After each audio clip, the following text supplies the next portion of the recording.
capítulo 12.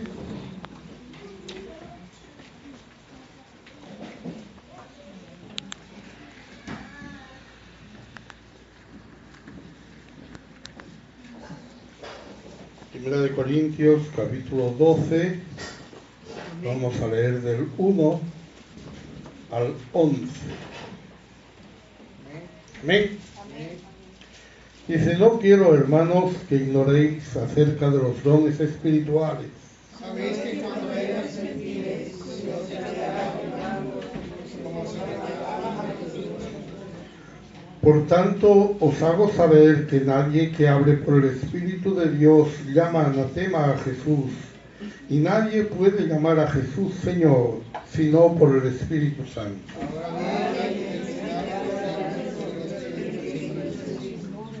Y hay diversidad de ministerios, pero el Señor es el mismo.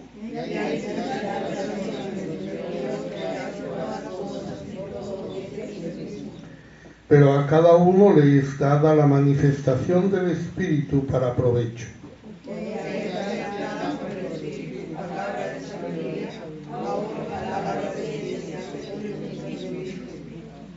A otro fe por el mismo Espíritu, y a otro dones de sanidades por el mismo Espíritu. A otro las enfermedades, a otro profecía, a otro discernimiento de espíritu, a otro diversos géneros de lengua, a otro interpretación de lenguas. Pero todas estas cosas las hace uno y el mismo Espíritu, repartiendo a cada uno en particular como Él quiere. Amén, gloria al Señor. Estamos hablando de don de hacer milagros, un don de poder, juntamente con el don de fe y con el don de sanidad. De hecho, la sanidad ya es un milagro, puestos a decir la salvación del hombre también es un milagro. Y comentábamos que la palabra milagro no existe en griego. La palabra que nosotros traducimos milagro es una palabra que significa poder, en el sentido de capacidad de hacer algo. Es decir, el poder hacer algo. Esa palabra se traduce, hemos visto algunas veces como poder, otras veces como capacidad, la palabra dunamis, y significa, en este caso, pues una obra de poder que no tiene por qué ser un milagro, sino simplemente una capacidad de hacer algo. Cuando esa capacidad de hacer algo es sobrenatural, entonces nosotros traducimos milagro, que es una palabra que no viene del griego sino del latín. Traducimos milagro cuando esa cosa que sucede, ese poder que opera, esa obra de poder, entendemos que es sobrenatural. Por esa causa, decíamos, es un don que nunca es natural, siempre es sobrenatural. Hablamos de conocimiento, dijimos hay un conocimiento natural, que se adquiere en el colegio. Hablamos de ciencia, hay una ciencia natural, que usted adquiere quizá por experiencia, ¿no? Hay una sanidad natural, que los médicos pueden darle. Hablamos de fe, hay una fe natural, todo el mundo cree en algo. Todo eso tiene un aspecto natural. Que sea natural no quiere decir que no venga de Dios. No quiere decir que no haya que dar gracias a Dios, porque Dios es el creador de la naturaleza. Entonces todo lo natural también es de Dios. No estamos diciendo o es natural o es de Dios. Todo es de Dios. Y por lo tanto todo hay que dar gracias a Dios, sea como sea, que usted llegue a un conocimiento, a una ciencia, a una sanidad, a una fe, sea como sea que usted llega, pues gracias a Dios, ¿no? Cuando eso es bueno. Entonces decíamos que puesto que es sobrenatural, podría venir de cualquier fuerza sobrenatural. Y el diablo también puede hacer milagros. Los milagros delante de la obra del diablo en el creyente o en la iglesia están siempre controlados por Dios. No está fuera del control de Dios. Nosotros cuando vemos el caso de Job, vemos el caso de un hombre que era justo y temeroso de Dios. Por eso el diablo vino delante del Señor y el Señor le permitió o no le permitió. Si Job hubiera sido un inconverso, no hubiera tenido ese filtro, no hubiera tenido ese punto. Los ángeles son poderosos e inteligentes y el diablo como ángel también tiene ese poder y esa inteligencia que hacen obrar sobrenaturalmente respecto a nosotros. Es decir, algo que no es natural para el hombre puede ser natural para un ángel, y sobre todo no es tan sobrenatural como es Dios. Entonces, Dios puede hacer mucho más de lo que puede hacer un ángel, como es evidente. Recordamos que la vara se convierte en serpiente, eso lo hacen los magos también. El Nilo se convierte en sangre, los magos también pueden. Las ranas suben del río, los magos también pueden. Pero cuando quieren sacar vida, piojos del polvo, los magos no pueden. Hay un punto en el que ya no pueden resucitar, no pueden crear, no pueden dar vida. Es decir, ellos tienen su inteligencia, tienen su poder, pero ese poder, como es natural, siempre será muy limitado, pero siempre será mayor que el nuestro. Pueden predecir cosas, tienen más conocimiento que nosotros, tienen conocimiento de todo. De pronto usted va a un agorero y dice, su esposo le está engañando. ¿Cómo lo sabe él? Porque hay demonios por todas partes y le vieron. No, o sea, hay una inteligencia, hay un conocimiento especial, claro que sí, pero no significa que lo sepa porque pueda adivinar o algo así, ¿no? Por eso la estrategia del diablo siempre es el engaño. Hacer creer que lo que él hace es como lo que hace Dios. Un faraón le funcionó en las primeras plagas, luego ya no le pudo funcionar, pero sabemos que esa es la estrategia. Por lo tanto, y sabiendo que en los postreros tiempos dice la Biblia que van a aumentar eso, y especialmente después del arrebatamiento será, digamos, el campo de batalla o la acción del anticristo para llevarse a las gentes por el falso profeta, por los demonios. Parecen milagros, pero no son milagros. Jesús fue acusado 5 veces de usar el poder demoníaco para sanar o para hacer milagros. Y decíamos que íbamos a hablar de cómo distinguir cuando un milagro viene de Dios o cuando no viene de Dios. Es importante eso. Hay cosas que son evidentes, yo siempre digo, hay maneras evidentes de saberlo, ¿verdad? Si usted está en una misa negra y hay un milagro, eso no es de Dios, ¿verdad? O sea, eso ya no hace falta ni que pongamos ni conocimiento ni ciencia ahí, ya lo sabemos. Pero a veces es difícil porque el diablo usa el engaño. El diablo delante de la iglesia no se presenta como una serpiente astuta y engañosa, porque la iglesia ya ha vencido eso. El diablo delante de la iglesia se presenta como un ángel de luz, se presenta como alguien espiritual, se presenta como algo aceptable. Y lo primero que tenemos que ver para distinguirlos es mirar al mensajero y mirar la doctrina. Fíjense que eso es dos cosas importantes. ¿Por qué hago esta pausa? Porque pensemos en eso. A veces nos parece, hermano, milagro y milagro. Ha sucedido un milagro en tal iglesia, ha sucedido un milagro en tal otra, ha sucedido un milagro en tal otro sitio, ha sucedido un milagro allí, un milagro allá. Milagro es milagro. Y no miramos ni el mensajero que lleva ese milagro, ni la doctrina que lleva ese mensajero. En Mateo 7, 15 a 20.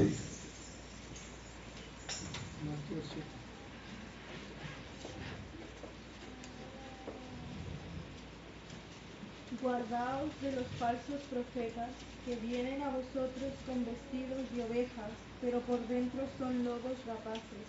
Por sus frutos los conoceréis. ¿Acaso se recogen uvas de los espinos o higos de los abrojos?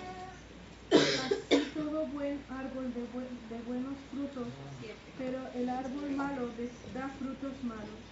No puede el buen árbol dar malos frutos, ni el árbol malo dar frutos buenos. Todo árbol que no da buen fruto es cortado y echado en el agua. Así que por sus frutos los conoceréis. Vosotros por sus frutos los conoceréis. Hermano, este texto es muy mal interpretado muchas veces. Primero quiero que note que hablo en plural. Por sus frutos, no por su fruto. Y no por su obra. Que de pronto hay un mensajero cayó en adulterio y por sus frutos lo conoceréis. Eso no es un fruto. Eso es una obra. Los frutos son los de la persona. Son de la naturaleza de la persona.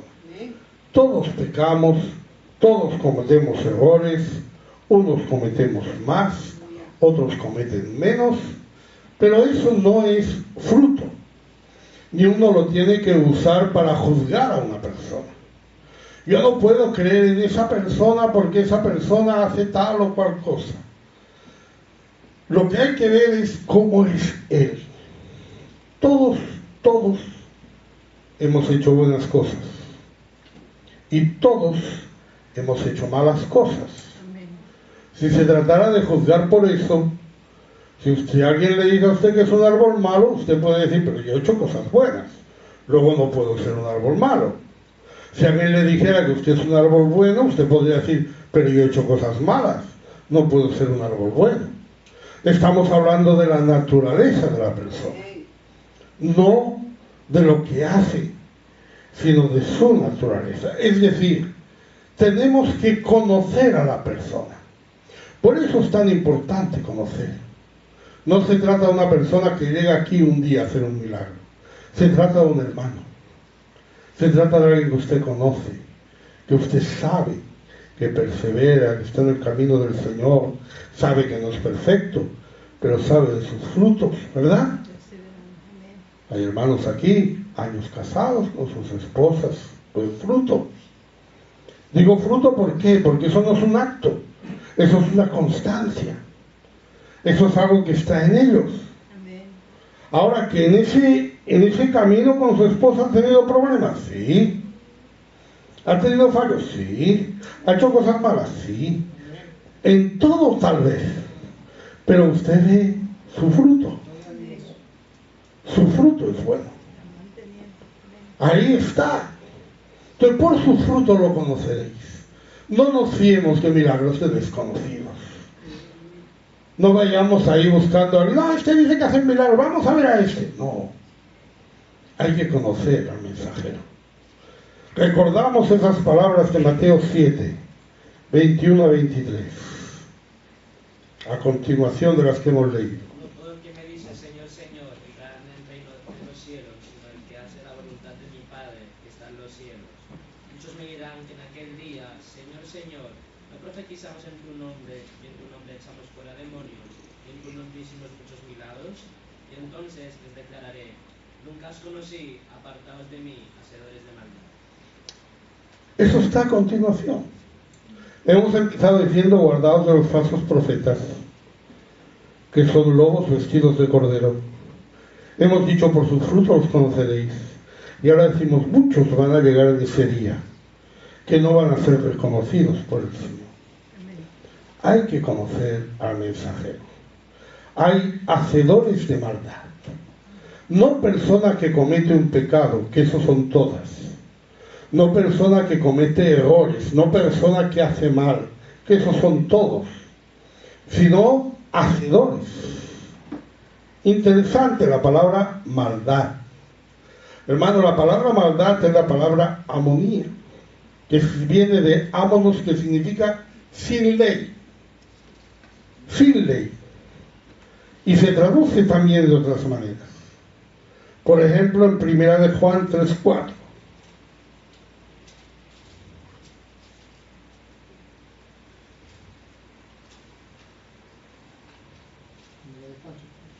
Todo aquel que comete pecado infringe también la ley, pues el pecado es infracción de la ley. Aquí se traduce infracción de la ley. Es una sola palabra en griego. Amonía, sin ley. Es la misma palabra. Hacedores de maldad. Gente que infringe la ley. Que infringe la ley de Dios. Como algo constante, porque la palabra hacedores también tiene su historia. La palabra hacedores significa trabajadores, gente que se dedica a. No es alguien que hace algo esporádicamente, sino un trabajador del campo. Y aquí todavía le va a sorprender más el uso de esta palabra. Está usada en 2 de Tesalonicenses 2:7. Porque ya está en acción el ministerio de la iniquidad, solo que hay quien la presente lo detiene, hasta que él a su vez se ha quitado de en medio.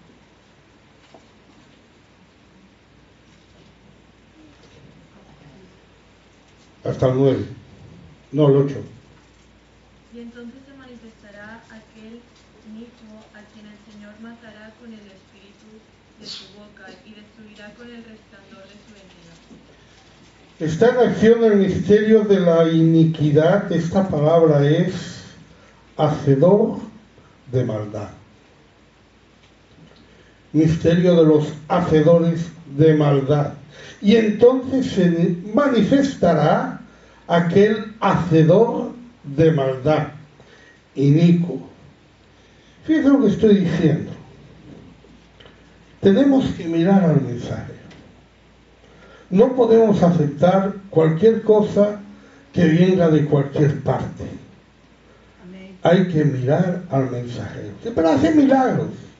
Hay que mirar al mensajero. Pero los hace en el nombre de Jesús. Hay que mirar al mensajero.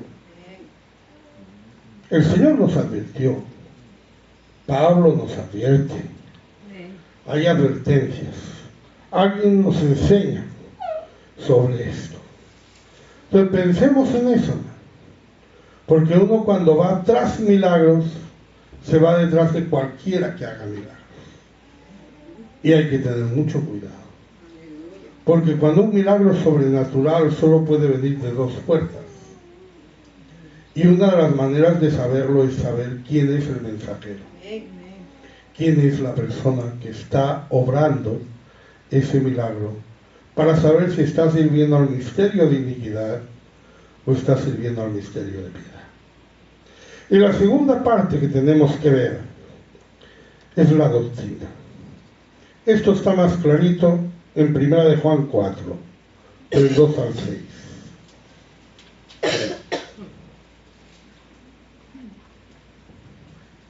En todo esto, conocer el Espíritu de Dios, todo espíritu que confiesa que Jesucristo ha venido en carne es de Dios.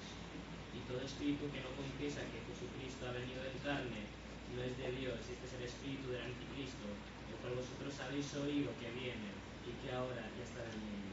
Hijitos, vosotros sois de Dios, y los que habéis vencido, porque mayor es el que está en vosotros que el que está en el mundo. El 5. Ellos son del mundo, por eso hablan del mundo, y el mundo los oye. ¿Y el 6? Nosotros somos de Dios, el que conoce a Dios nos oye, el que no es de Dios no nos oye. En esto conocemos el espíritu de verdad y el espíritu de error. En esto conoced el Espíritu de Dios. ¿De qué está hablando Juan? De la doctrina. ¿Y qué pasa cuando no llevan esa doctrina? Dice, ellos son del mundo. Ellos son del mundo.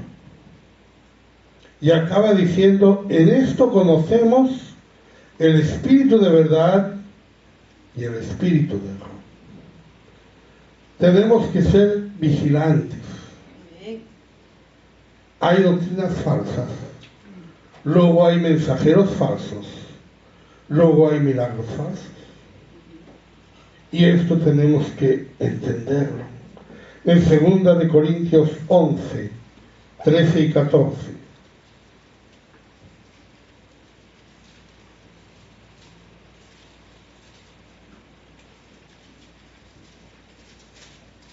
Porque estos son falsos apóstoles, obreros, fraudulentos, que se disfrazan como apóstoles de Cristo. Y no es maravilla porque el mismo Satanás se disfraza como ángel de luz. Se disfrazan como apóstoles de Cristo. Dice, no es de extrañar, porque el mismo Satanás se disfraza como ángel.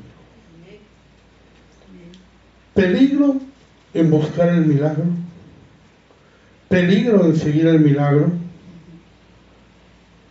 peligro en desear el milagro, no si lo desea en su iglesia, si lo desea de aquellos que conoce, si lo desea de aquellos que llevan la verdad, si lo desea de aquellos que están bien. Pero usted le dice, no, hay un hermano por ahí que está sanando, no sé dónde, que está teniendo mucho éxito. Ay, pues voy a llevar a mi padre que está malo, voy a ver si lo sana. Mira el mensajero. Mira la doctrina. Porque en esto conocemos el Espíritu de verdad. En esto conocemos el Espíritu de Dios. En eso conocemos lo que viene de Dios. Así que no nos asustamos porque hayan milagros del diablo, porque usted es un hijo de Dios. Y ahora por usted es un hijo de Dios, pues sabemos que es Dios, ¿verdad? No hay ninguna duda. Pero si usted no sabe quién es el otro, no sabe de dónde viene ni a dónde va, no sabe qué doctrina tiene, o sabe que está predicando doctrinas falsas, está siguiendo lo que la Biblia llamaba doctrinas de demonios, pues tenga cuidado, porque que haya un poder sobrenatural para nosotros no quiere decir que venga de Dios. Bien, si hablamos de milagros en el Antiguo Testamento es una barbaridad. Hay más de 80 milagros en el Antiguo Testamento. El primero, bueno, por decir algo, Génesis 11, 8 y 9.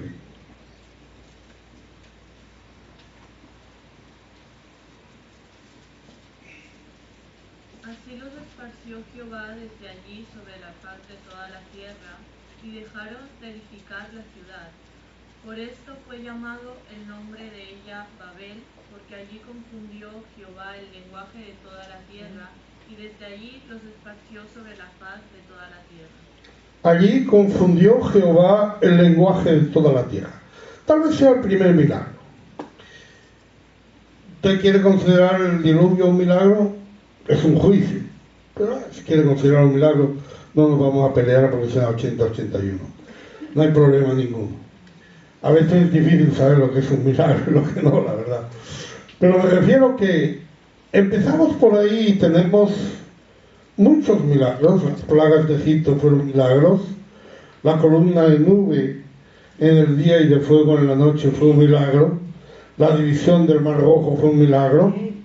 El cuidado en el desierto con maná, con agua, que sus vestidos no envejecieran, fue un milagro. Las victorias sobre ejércitos enemigos fueron milagros. Hubieron castigos a los rebeldes milagrosos. Esa asna de Balaam, no digo ya hablando, sino conversando con Balaam. Ella le habla a Balaam, Balaam le habla a la asna. Yo creo que Balaam le hablaba a la asna y decía, ¿qué hago yo hablando con una asna? Pero ahí está, ¿no? La división del Jordán, la caída de Jericó. No hablemos ya de Elías con la resurrección de la viuda de Sarepto, o Eliseo, que también tiene en su haber una resurrección. y en su cadáver de Eliseo también hubo otra resurrección. El reloj que retrocedió 10 grados, ¿saben eso, no? Vamos a leerlo, Segunda de Reyes 20, del 9 al 11.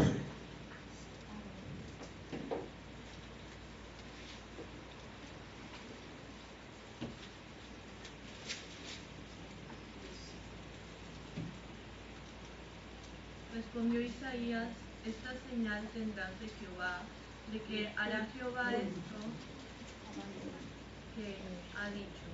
¿Avanzará la sombra 10 grados o retrocederá 10 grados?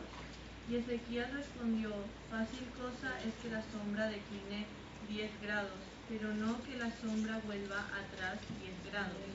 Entonces el profeta Isaías clamó a Jehová e hizo volver la sombra por los grados que había descendido en el reloj de Acaz 10 grados atrás. Milagro, ¿no?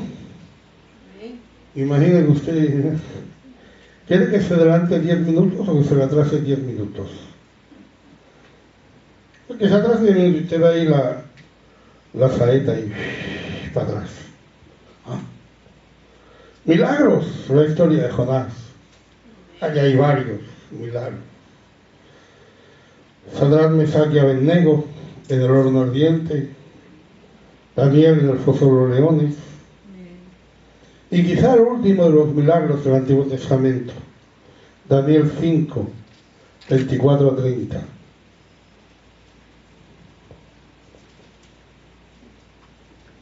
Entonces de su presencia fue enviada la mano que trazó esta escritura, y la escritura que trazó es: Mene, Mene, Tekel, Uparsin. Esta es la interpretación del asunto. Mene, contó Dios tu reino y le ha puesto fin. Tekel, pesado ha sido en balanza y fuiste hallado falto. Pérez, tu reino ha sido roto y dado a los medos y a los persas. Entonces mandó Belsasar vestir a Daniel de púrpura y poner en su cuello un collar de oro y proclamar que él era el tercer señor del reino. La misma noche fue muerto Belsasar, rey de los caldeos. Tal vez este sea el último milagro que se registra, cronológicamente hablando, en el Antiguo Testamento. Esa mano escribiendo en la pared para Belsasar. En el Nuevo Testamento de Jesús se registran 11 milagros. El primero está en Juan 2, del 6 al 11. Estaban allí 6 tinajas de piedra para agua, conforme al rito de la purificación de los judíos, en cada una de las cuales cabían 2 o 3 cántaros. Jesús le dijo: llenad estas tinajas de agua, y las llenaron hasta arriba. Entonces les dijo: sacad ahora y llevadlo al maestresala, y se lo llevaron. Cuando el maestresala probó el agua hecha vino, sin saber él de dónde era, aunque lo sabían los sirvientes que habían sacado el agua, llamó al esposo y le dijo: todo hombre sirve primero el buen vino, y cuando ya han bebido mucho, entonces el inferior, mas tú has reservado el buen vino hasta ahora.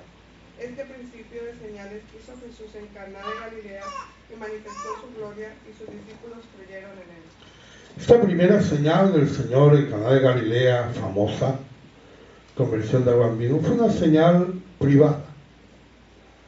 Fue una señal, digamos, secreta, un milagro ahí de parte del Señor, que lo que pretendía o lo que consiguió fue que aquellos que le habían seguido creyeran en él. Uno se imagina el estupor de los seguidores de Jesús en ese momento, que habían sido seguidores de Juan el Bautista.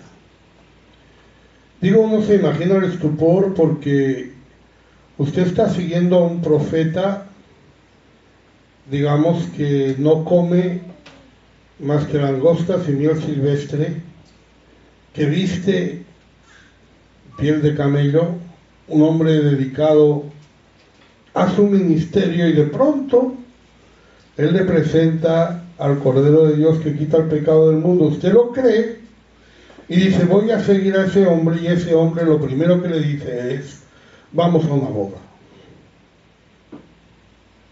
Todo lo contrario, absolutamente todo lo contrario. Y yo me imagino que habría estupor en esos discípulos. Dirían: ¿qué pasa, no?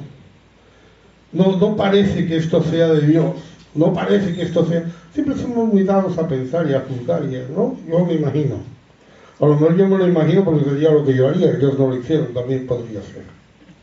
Pero en todo caso, hay una señal como privada que solamente los discípulos supieron lo que había pasado. Los demás que estaban en la boda bebieron el vino, no sabían de dónde había salido. Y solamente ellos, pues dice la Biblia que en esa primera señal manifestó su gloria. Y sus discípulos creyeron en él. Después de esto tenemos más señales. En Nazaret, cuando querían apedrearle, pasó entre el pueblo sin ser visto. Hay una pesca milagrosa en la que le dieron 2 barcas. Simón, Jacobo y Juan le siguen. Después calma una tempestad. Él estaba dormido en la barca. Después viene la alimentación de 5.000 con 5 panes y 2 peces. Y después la historia de cuando él camina sobre el mar y calma el viento. Marcos 6, 48 a 51. Y viéndoles remar con gran fatiga, porque el viento les era contrario, cerca de la 4ª vigilia de la noche, vino a ellos andando sobre el mar y quería adelantárseles. Viéndoles ellos andar sobre el mar, pensaron que era un fantasma y gritaron, porque todos le veían y se turbaron. Pero enseguida habló con ellos y les dijo: tened ánimo, yo soy, no temáis. Y subió a ellos en la barca y se calmó el viento, y ellos se asombraron en gran manera y se maravillaban. Este fue un milagro, él andando sobre el mar, en ese mar que el viento era contrario, había mucho viento, pero él podía andar sobre ese mar. Y pudo calmarlo también. ¿Sí? Después de eso, el 7º milagro fue la alimentación de 4.000 con 7 panes y unos pocos peces en la región de Decápolis. Estas alimentaciones masivas siempre me han parecido interesantes sobre la conducta del hombre, porque me parece imposible que en una compañía de 5.000 personas o de 4.000 personas solo hubiera una que llevara merienda. Yo me imagino que las demás se guardaron la merienda y dijeron: no vamos a dar la merienda porque si la damos se la come el pastor y nos quedamos sin nada. Entonces todos dijeron: no vamos a hacer esto. ¿Y quién tiene por ahí un poco de pan o algo? Todos ahí mirando para arriba y no, el mío no se lo voy a dar, que es el mío. Pero bueno, ahí está. Luego tenemos el milagro de la moneda en el pez, el estartero en el pez en Capernaum. Otra vez que sale del templo sin ser visto, en la fiesta de los tabernáculos. Secar una higuera estéril en Betania. La pesca milagrosa, la segunda, después de la resurrección, es la última. Juan 21, 4 a 14. Cuando ya iba amaneciendo, se presentó Jesús en la playa, mas los discípulos no sabían que era Jesús. Y les dijo: hijitos, ¿tenéis algo de comer? Le respondieron: no. Él les dijo: echad la red a la derecha de la barca y hallaréis. Entonces la echaron y ya no la podían sacar por la gran cantidad de peces. Entonces aquel discípulo a quien Jesús amaba dijo a Pedro: es el Señor. Simón Pedro, cuando oyó que era el Señor, se ciñó la ropa, porque se había despojado de ella, y se echó al mar. Y los otros discípulos vinieron con la barca, arrastrando la red de peces, pues no distaban de tierra sino como 200 codos. Al descender a tierra, vieron brasas puestas y un pez encima de ellas y pan. Jesús le dijo: traed de los peces que acabáis de pescar. Subió Simón Pedro y sacó la red a tierra, llena de grandes peces, 153, y aun siendo tanto, la red no se rompió. Les dijo Jesús: venid, comed. Y ninguno de los discípulos se atrevía a preguntarle: ¿tú quién eres?, sabiendo que era el Señor. Vino pues Jesús y tomó el pan y les dio, y asimismo del pescado. Esta era ya la tercera vez que Jesús se manifestaba a sus discípulos después de haber resucitado de los muertos. Amén. Esta vez el Señor hizo una pesca milagrosa después de su resurrección. Se pescaron 153 peces. El número es muy interesante porque para la tradición judía 153 es el número de especies de peces que hay en el mar. Entonces para ellos la palabra 153 significa todos los peces.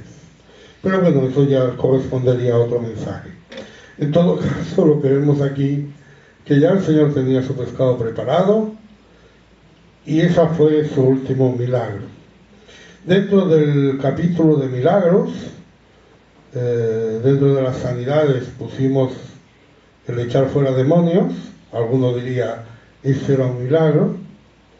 Y dentro del capítulo de milagros he puesto las resurrecciones, que alguno dirá, esos son sanidades.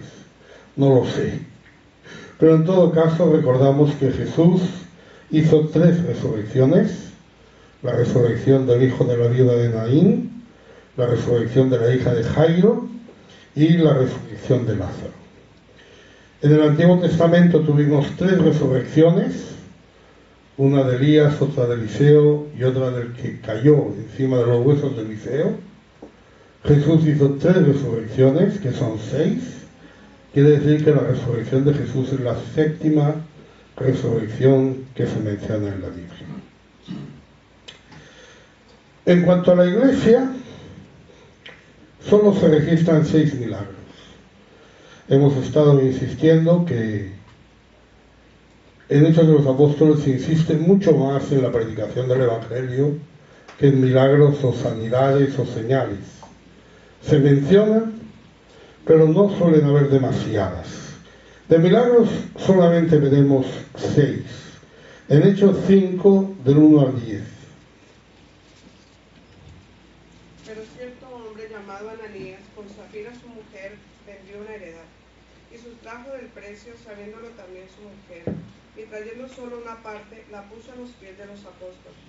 Y dijo Pedro, Ananías, ¿por qué llenó Satanás tu corazón para que mintieses al Espíritu Santo y sustrajeses del precio de la heredad? Reteniéndola, ¿no se te quedaba a ti? Y vendida, ¿no estaba en tu poder? ¿Por qué pusiste esto en tu corazón? No has mentido a los hombres, sino a Dios. Al oír Ananías estas palabras, cayó y expiró. Y vino un gran temor sobre todos los que lo oyeron. Y levantándose los jóvenes, lo envolvieron y sacándolo, lo sepultaron. Pasado un lapso como de 3 horas, sucedió que entró su mujer, no sabiendo lo que había acontecido. Entonces Pedro le dijo, dime, ¿vendiste en tanto la heredad? Y ella dijo, sí, en tanto. Y Pedro le dijo, ¿por qué convinisteis en tentar al Espíritu del Señor? He aquí a la puerta los pies de los que han sepultado a tu marido, y te sacarán a ti. Al instante ella cayó a los pies de él y expiró. Y cuando entraron los jóvenes, la hallaron muerta, y la sacaron y la sepultaron junto a su marido. Es interesante notar la motivación de estos milagros, primeros milagros. Hemos visto cómo el milagro de convertir el agua en vino tenía como un propósito que era afirmar su divinidad delante de sus discípulos, afirmar la gloria de Dios, ver que ellos vieran que él sí era un enviado de Dios. Vimos también cuando hablamos de sanidades que la primera sanidad de la Iglesia fue la sanidad de un cojo de nacimiento.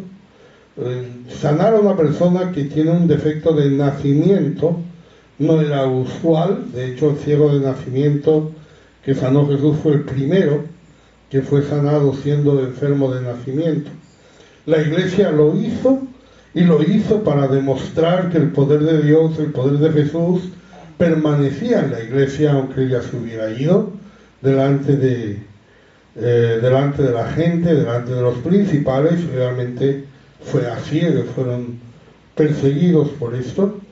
Y esta historia de Ananías y Zafira nos muestra el juicio dentro de la Iglesia, no el juicio al mundo, sino el juicio a los hermanos que tratan de burlar a la Iglesia o tratan de tratar a la Iglesia con livianidad.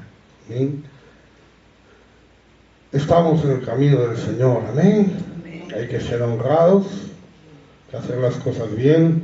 Y esto sirvió para que muchos temieran y muchos no quisieran unirse a la Iglesia. Pero también sirvió para que otros sí decidieran seguir, y evidentemente eso marcó una diferencia. El segundo milagro que podemos ver en Hechos de los Apóstoles es un ángel que abre la cárcel en Jerusalén a Pedro y a Juan. El tercero, Pedro, que es librado de la cárcel por un ángel en Jerusalén. El cuarto es hecho por Pablo, que castiga con ceguera temporal a Elimas en Chipre. El quinto es un terremoto que abre la cárcel de Pablo y Silas en Filipos. Y el sexto está en Hechos 28, 3 al 6.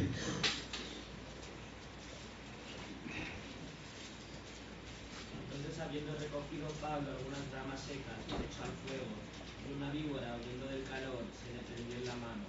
Cuando los naturales vieron la víbora colgando de su mano, se decían unos a otros: ciertamente este es hombre homicida que no ha escapado del mar, la justicia no deja vivir. Pero él, sacudiendo la víbora en el fuego, ningún daño padeció. Ellos estaban esperando que él se hinchase o cayese muerto de repente, mas habiendo esperado mucho y viendo que ningún mal le venía, cambiaron de parecer y dijeron que era un dios. Este fue el último milagro, probablemente, que vemos, la inmunidad de Pablo al veneno de una serpiente. Y en Hechos de los Apóstoles, pues siguiendo lo que hablamos también de Jesús, tenemos dos resurrecciones. Una es la resurrección de Dorcas por Pedro en la ciudad de Jope, que fue resucitada mediante la oración de Pedro. Pedro oró por ella y ella resucitó.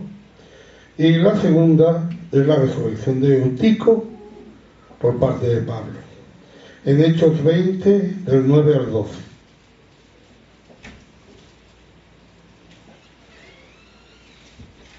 Un joven llamado Eutico, que estaba sentado en la ventana, rendido de un sueño profundo, por cuanto Pablo disertaba largamente, vencido del sueño, cayó del tercer piso abajo y fue levantado muerto. Entonces descendió Pablo y se echó sobre él, y abrazándole dijo: no os alarméis, pues está vivo.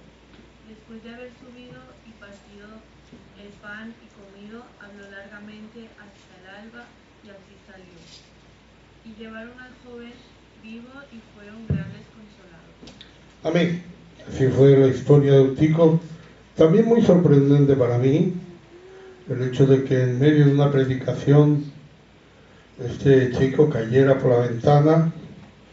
Pablo lo resucita y sigue predicando como si nada, hasta el alba. Ningún problema, ¿verdad? El culto no se interrumpió. Eso fue un momentito ahí, lo que tardó en bajar y echarse encima de él, y él resucitó. Dos resurrecciones, decía. Bien, si hablamos del propósito de los milagros, una vez más, tenemos que separar el propósito en la vida de Jesús que el propósito en la iglesia. No es lo mismo, como no era lo mismo tampoco con las sanidades. En la vida de Jesús era probar su divinidad, probar su envío como Mesías. De hecho, Juan, por ejemplo, que se le presenta a Jesús como Dios, usted sabe que cada evangelista tiene su manera de presentar a Jesús. Mateo lo presenta como rey, Marcos lo presenta como siervo, Lucas lo presenta como hombre, Juan lo presenta como Dios. Pero él, que lo presenta como Dios, nunca habla de milagros, siempre habla de señales. No dice que fueran milagros, porque para él cada milagro que él relata, que algunos solo lo relata él, eran señales de su divinidad. Juan narra pocos milagros, narra más discursos y enseñanzas, pero ahí están las 7 señales que él menciona: las bodas de Caná, la purificación del templo, el paralítico de Betesda, la alimentación de 5.000, el caminar sobre el mar, el ciego de nacimiento y la resurrección de Lázaro. Así que los milagros y las señales del Señor Jesús tenían el propósito de, digamos, convencer o enseñar o mostrar al pueblo de Israel que él era el Mesías. En el caso de la Iglesia, siempre tiene que ver con la extensión del Evangelio. Hay milagros protegiendo a la Iglesia de la hipocresía o de la maldad del mundo, como el caso de Ananías y Zafira, es decir, protegiendo a la Iglesia de falsos hermanos hipócritas, castigando a enemigos, como Pablo castiga con ceguera a Elimas en Chipre, que se resistía, o librando de la cárcel a mensajeros del Evangelio que habían sido apresados. Un ángel que abre la cárcel de Jerusalén a Pedro y a Juan. Pedro, cuando es librado de la cárcel por un ángel en Jerusalén. El terremoto que abre la cárcel en Filipos a Pablo y a Silas. O protegiendo también la vida de sus siervos, como en el caso de la inmunidad de Pablo al veneno de la serpiente. El propósito del milagro en la Iglesia es que el Evangelio no tenga estorbo en su extensión y se pueda extender bien. Hablamos de los milagros, decimos, ¿podemos orar porque se haga un milagro? Los milagros llegan directamente de parte de Dios. No tenemos instrucciones de orar por milagros. Por sanidad sí, ya lo vimos. ¿Está algún enfermo entre vosotros? Oren por él, etc. De milagros no tenemos. Sin embargo, hay testimonios, y testimonios en la misma Biblia, porque ya hemos visto que si Dorcas resucitó fue porque Pedro oró. Lo que no nos queda claro es si Pedro oró para que resucitara o si simplemente oró. Y el Señor por lo que hizo fue eso. Pero siempre, como todo, esa oración pues tiene que estar conforme a su voluntad. Usted puede orar por alguna cosa extraordinaria y el Señor puede hacer un milagro, si quiere.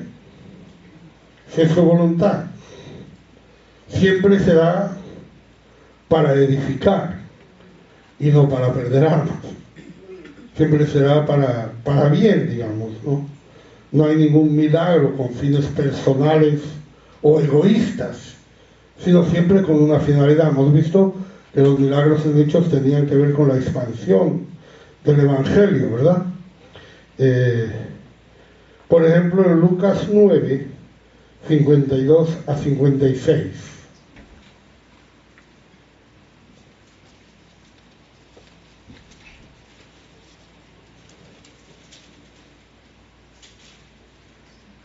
Envió mensajeros delante de él, los cuales fueron y entraron en una aldea de los samaritanos para hacerle preparativos. Mas no le recibieron porque su aspecto era como de ir a Jerusalén. Viendo esto, sus discípulos Jacobo y Juan dijeron: Señor, ¿quieres que mandemos que descienda fuego del cielo como hizo Elías y los consuma?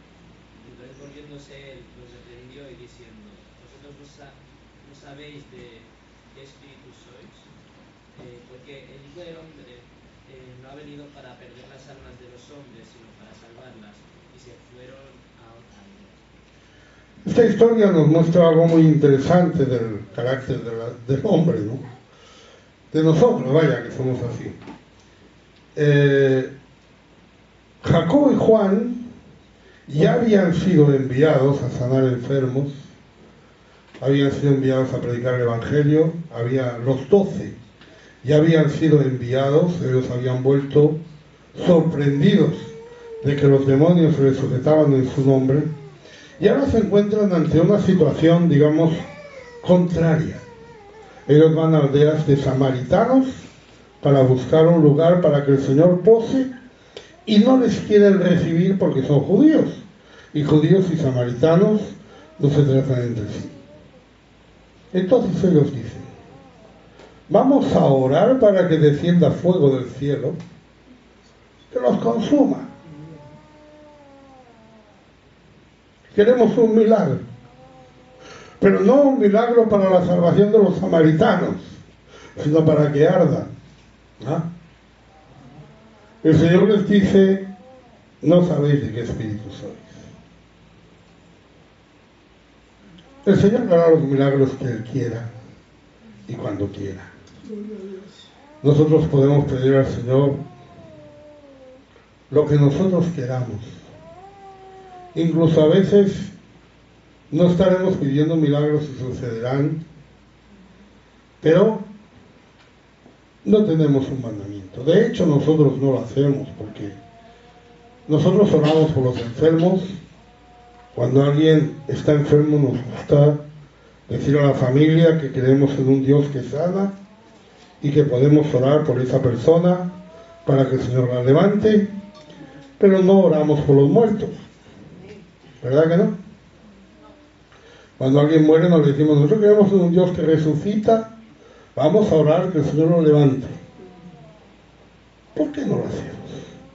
Porque sabemos que no tenemos mandamiento, no tenemos instrucciones. Los milagros dependen solamente de Dios. Si nos los concede, porque eso es lo que hace falta para que nuestra oración sea respondida, pues nos lo concede, ¿verdad?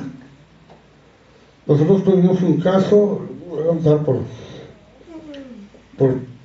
lo que le digo de cómo vienen los milagros, ¿verdad? Nosotros conocíamos un caso de una hermana que era americana y se bautizó aquí en España. Sí. Y se bautizó y no recibió el Espíritu Santo.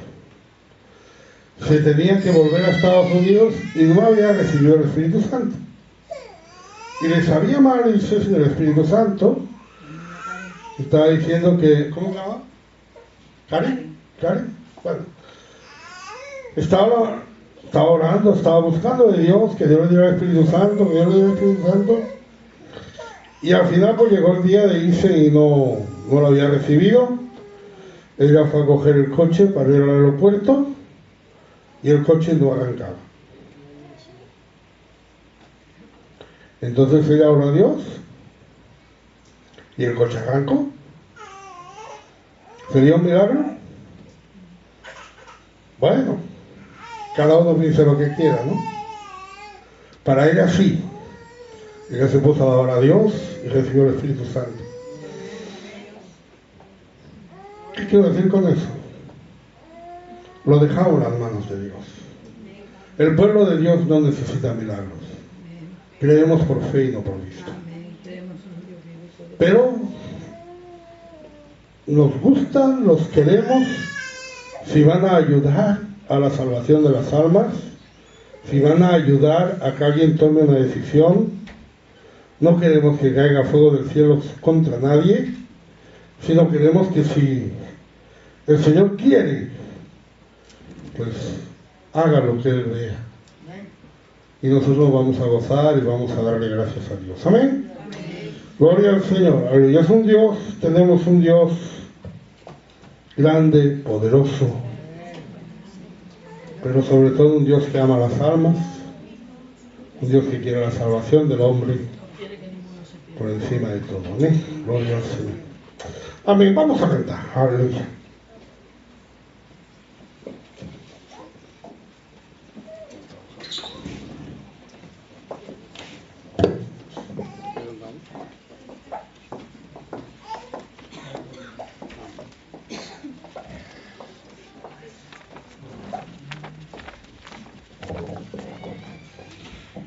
Grandes son tus maravillas. Son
Aquí.